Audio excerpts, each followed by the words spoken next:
Should we stay or should we go? The question the British people will have to answer in the upcoming referendum on EU membership was on everybody's mind, until a deadly attack brought the campaign to a stillstand, leaving the UK, but also the European Union, in a perplexed state.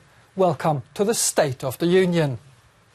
It was Thursday afternoon. British Labour MP Joe Cox was heading to a meeting for the Remain campaign, those who want the UK to stay in the bloc, when the unrepairable happened. People leaving flowers and tributes in London's Parliament Square in memory of a British MP who died after being shot and stabbed.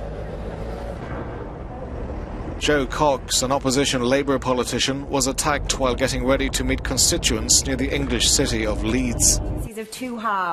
Cox was elected last year and was married with 2 daughters. Fellow lawmakers from several parties praised Cox as a rising star of politics.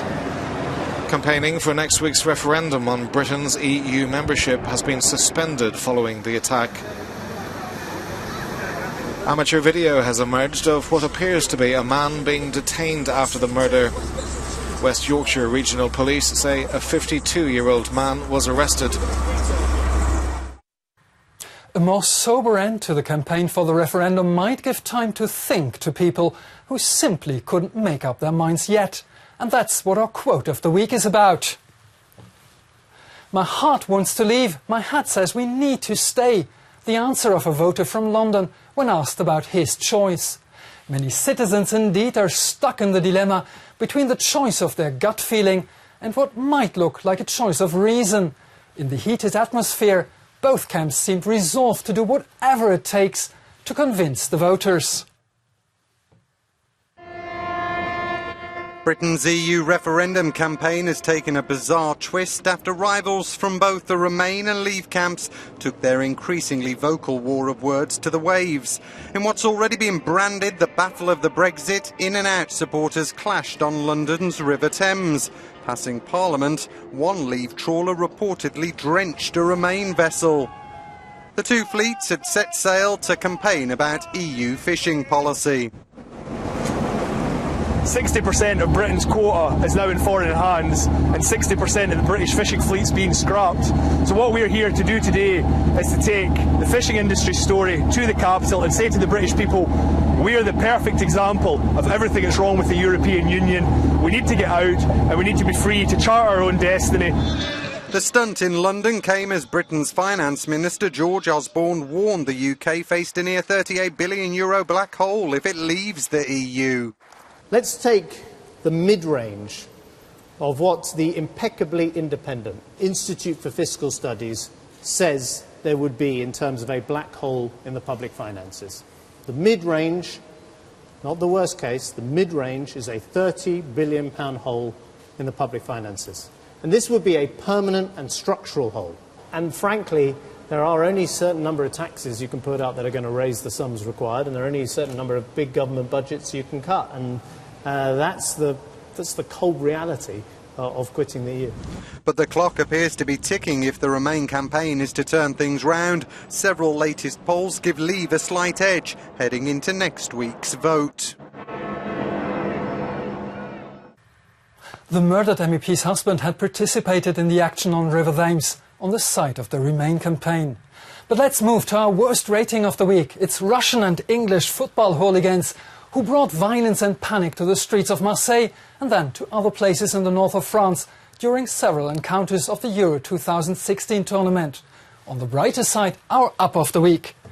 The Icelandic fans who came in droves to support their team at its first ever major international tournament. It's about 27,000 of them, which is almost 8% of the population of the small island in the northern Atlantic. Time for our interview of the week. British MP Joe Cox used to work for the development organisation Oxfam in the UK, but also here in Brussels. Just before the murder happened, Grégoire Laurie sat down with Oxfam's executive director Vinny Bianyemia, who was very critical about the EU's plans to ask poor countries to hold back potential migrants in exchange for development aid. Europe is facing a migration crisis and is very divided on this issue. How do you react to the European answers to this crisis? You can put more money on migration control, but you will never stop people from migrating, especially when they are fleeing danger. It will just become more dangerous and more expensive for them to migrate, but they will still want to run away from danger. So our view is that Europe can do better. Europe can stand on the side of human rights. Being tempted in this kind of way to try aid and to cooperate with oppressive regimes in order to control migration is walking away from human rights and is dangerous for Europe. Europe will lose credibility. Europe can do better, you said. What concretely, what steps would you like to see done by the EU? First of all, let me say that 86% of all refugees are hosted by poor countries, developing countries. So the rich countries are actually not carrying the heavy burden. In the case of Syria, a country like Lebanon already has now 1 out of every 4 people in that country a refugee from Syria, quarter of their population. So we are asking the rich countries that absorb 10% of the refugees from Syria in the surrounding countries. 10% is 460,000 people. That's not a lot for the rich countries.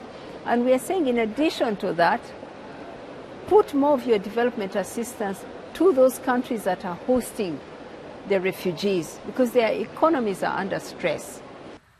And let's see what's on the European agenda next week. Thursday finally is the day the British voters will decide whether the country continues to be part of the European Union or not. A vote that will send shockwaves far beyond the British Channel. Results are expected on Friday. Saturday, the Icelandic vote for a new president, and it remains to be seen if a large chunk of the population will be back from France by that date. And on Sunday, the Spanish vote for a new parliament, after last December's elections didn't bring any majority able to form a government. Thanks for watching, stay tuned and have an excellent week.